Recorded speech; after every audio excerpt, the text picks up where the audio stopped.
Assalamualaikum warahmatullahi wabarakatuh. Baik, berjumpa lagi pada materi statistika pendidikan, di mana pada kesempatan ini kita akan membahas tentang uji validitas. Nah, di bagian uji validitas kita akan membahas dua bagian. Yang pertama adalah pengertian uji validitas, selanjutnya adalah langkah-langkah dalam uji validitas. Nah, yang pertama, apa sih itu uji validitas? Nah, uji validitas merupakan suatu ukuran yang menunjukkan kesahihan suatu instrumen penelitian. Jadi pengujian validitas itu mengacu pada sejauh mana suatu instrumen dalam menjalankan fungsinya. Instrumen dikatakan valid jika instrumen tersebut dapat digunakan untuk mengukur apa yang hendak kita ukur. Jadi inti dari uji validitas adalah kita mau mengukur apakah instrumen itu bisa kita gunakan untuk mengukur apa yang hendak kita ukur. Maksudnya adalah misalkan kita akan meneliti tentang kinerja guru, maka kita harus meyakini dulu bahwa atau melakukan uji dulu supaya data tersebut memang betul-betul merupakan data untuk mengukur kinerja guru. Seperti itu. Nah, uji validitas merupakan uji yang berfungsi untuk melihat apakah suatu alat ukur tersebut valid atau tidak valid. Jadi alat ukur yang dimaksud di sini adalah pertanyaan-pertanyaan yang ada dalam kuesioner.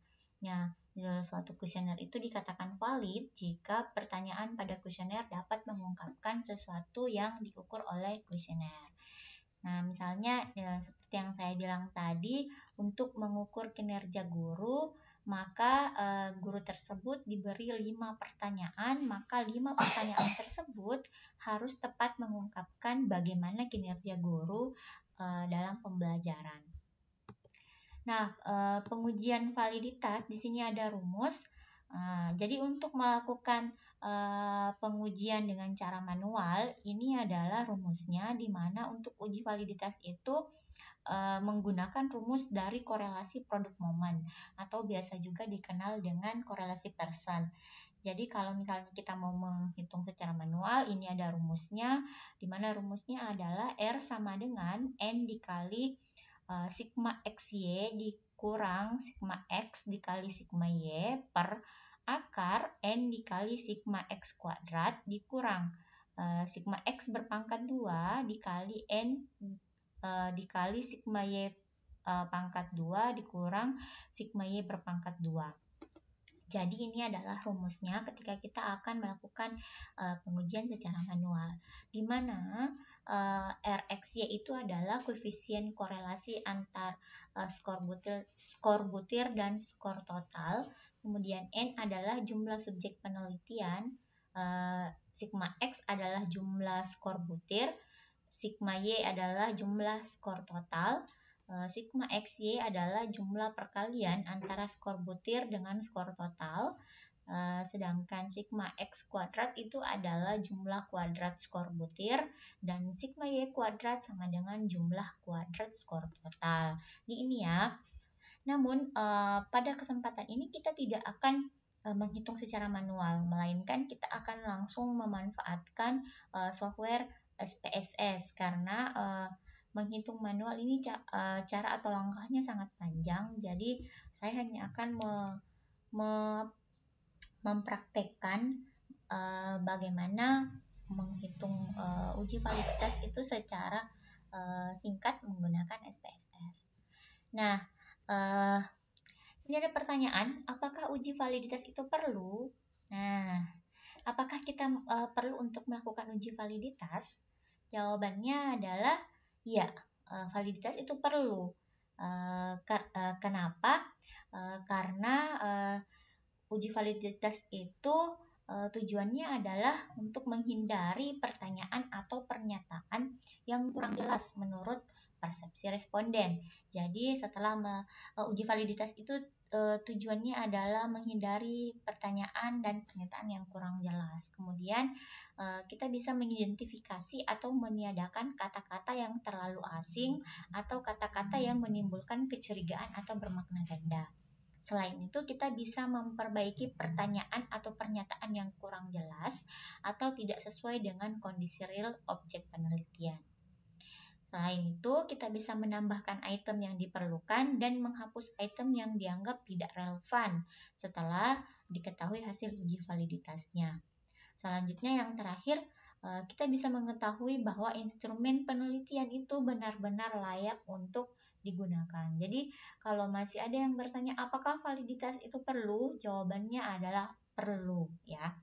Jadi, instrumen yang akan digunakan untuk penelitian itu perlu untuk diuji validitas terlebih dahulu. Nah, langkah-langkah dalam melakukan uji validitas adalah kita bisa melihat tingkat signifikansi yang ada di output SPSS-nya nanti, di mana kriteria pengujiannya yaitu ketika R hitungnya lebih besar dari R tabel, maka dikatakan alat ukur itu valid atau sahih. Namun, ketika R hitungnya kurang atau lebih kecil dari R tabel, maka alat ukur yang digunakan itu tidak valid atau tidak sahih.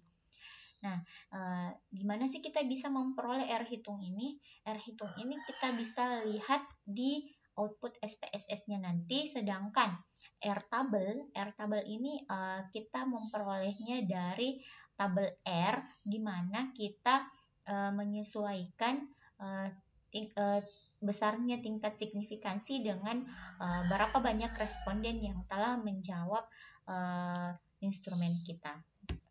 Jadi seperti itu. Jadi yang dua inilah yang akan nanti kita bandingkan, R hitung dan R tabelnya.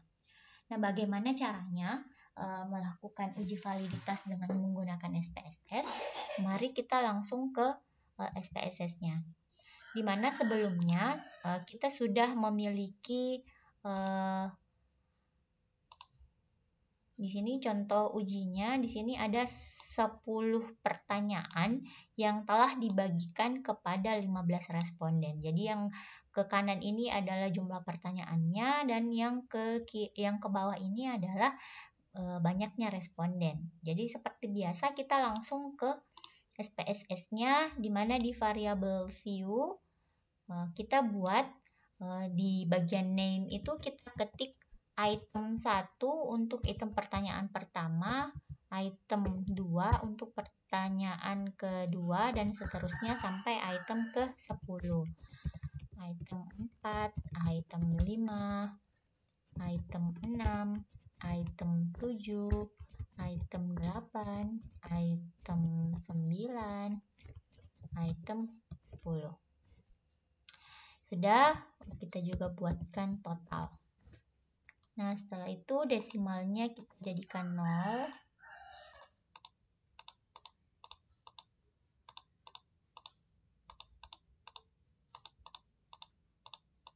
Setelah dijadikan 0 semua. Baik, setelah 0 semua, yang lain bisa kita abaikan. Kemudian kita pindah ke data view. Setelah di data view akan muncul variabel seperti ini. Nah, kita tinggal mengcopy data yang ada di Word. Jadi data di Word atau di Excel bisa kita copy. Kita pindahkan ke sini. Kemudian kita paste. Nah, ini sudah ada datanya, tinggal kita melakukan analisis. Cara melakukan analisis adalah kita klik analyze. Kita klik analyze, setelah itu kita pilih correlate, kemudian bivariate. Jadi kita analyze, kemudian correlate, kemudian bivariate. Setelah muncul seperti ini, pindahkan semua data yang ada di kiri ke sebelah kanan. Caranya adalah kita klik item 1, pindahkan ke kanan, item 2, pindahkan ke kanan, dan seterusnya. Kalau mau cepat, item 4 misalnya kita klik, kemudian tekan shift, kemudian panah bawah sampai semuanya berwarna kuning seperti ini, kemudian tekan tanda panah. Nah, setelah itu kita bisa pilih oke. Nah, ini sudah ada, kita pilih oke. Nah, ini adalah output SPSS untuk ke 10 item tadi. Dimana ini adalah yang mana yang merupakan R hitung itu yang ini. Jadi satu persatu ya. Untuk item 1, R hitungnya 1, untuk item 2, R hitungnya 0,928 dan seterusnya. Nah, mungkin ada yang bertanya, mana R tabelnya?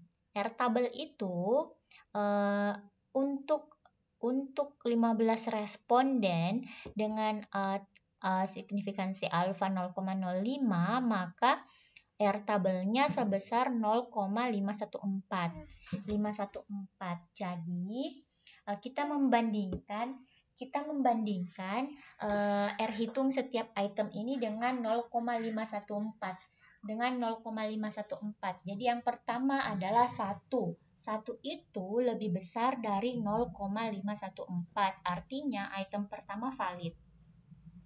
Yang kedua, untuk item yang kedua 0,928. 0,928 itu juga lebih besar dari 0,514. Maka item kedua juga valid. Ya, seperti itu ya teman-teman ya. Nah, jika kita memperhatikan semua R hitung pada item 1 sampai item 10, ternyata semua R hitungnya itu lebih besar dari 0,514. Jadi bisa kita simpulkan bahwa seluruh item yang ada pada instrumen itu valid. Nah, bagaimana jika misalnya ada R hitung yang kurang dari R tabel? Misalnya ya. Misalnya di item 1 ini misalnya R hitungnya 0,312 misalnya. 0,312 itu kan lebih kecil dari 0,514. Maka item pertama dinyatakan tidak valid. Nah, bagaimana jika ada kasus seperti itu? Ya. Jadi ketika ada kasus seperti itu, maka kita tinggal menghapus pertanyaan pada item 1. Ya, jadi yang pada awalnya ada 10 pertanyaan, kemudian ternyata item 1 tidak valid, maka item 1 dihapuskan saja, tersisa 9 pertanyaan yang akan digunakan ketika penelitian. Seperti itu ya teman-teman ya. Jadi tinggal dihapus saja. Makanya sebaiknya memang instrumen kita itu minimal 10 supaya ketika ada yang tidak valid kita hapus, masih ada banyak yang tersisa. Jadi jangan membuat instrumen hanya misalnya 5 item saja. Resikonya tinggi ketika misalnya itu tidak valid, maka harus dihapus, tinggal beberapa lagi yang tersisa. Jadi seperti itu ya. Seperti itu untuk uji validitas. Mungkin hanya sekian yang bisa saya jelaskan. Saya cukupkan sampai di sini. Sampai jumpa di video selanjutnya. Assalamualaikum warahmatullahi wabarakatuh.